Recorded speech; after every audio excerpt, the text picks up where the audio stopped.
you've got a set of principles, then, you know, they're not elastic. They are what you believe. And if you believe that life is sacred, if you're going to be consistent, if you've got a whole cloth here, you've got to put this together. If someone was going to want him put to death, we were going to argue for life without the possibility of parole. Well, Shannon was many, many things. She was extremely bright to begin with. Not only was she a very beautiful person to look at, but she was beautiful on the inside. She was so kind and generous and loving and helpful.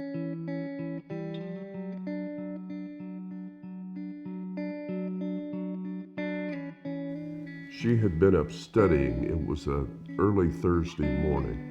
The assailant apparently caught her off guard, and she screamed for help as she was being attacked. The next door neighbor heard that. He called 911 and summoned the police. Turn off your police 109. Hello, my next door neighbor, I just heard her yelling for help. And, What's the address? 251 South 23rd Street. They showed up fairly quickly. They were there within 6 minutes of the 911 call. But the police would not break the door down. So their conclusion was that there was nobody home because nobody answered. Well, she was being strangled to keep her from answering.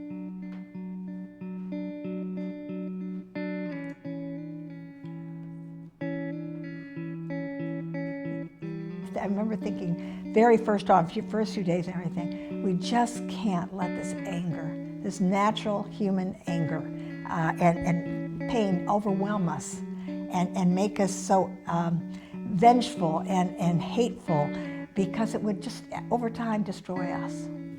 I did realize very quickly that we would likely be facing a death penalty situation. You know, I didn't want to be sitting in judgment of another person's life. It's not something, it's not the cloth I'm cut from. They always think, I mean, one of the reasons they say, many times they say, that the reason we have to keep the death penalty here is because that's what murder victims' families want. That's going to give them peace. That's going to give them justice. And we come in and say, not quite. We've been through this.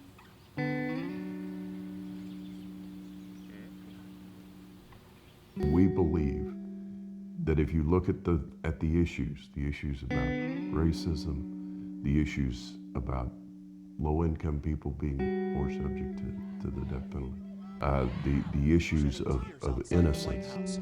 Taking their case to the Georgia State Capitol, witnesses say he took no sedative, requested no final meal, and in his last few breaths, they say he insisted he was an innocent man. If you really understand the issues related to what this does to the victims themselves, that you will change your mind. This is the way we're honoring our daughter. You know, she would just say, now that you know about this, I said, what are you going to do about it? You know, this would be the way she would want to be honored. I know that.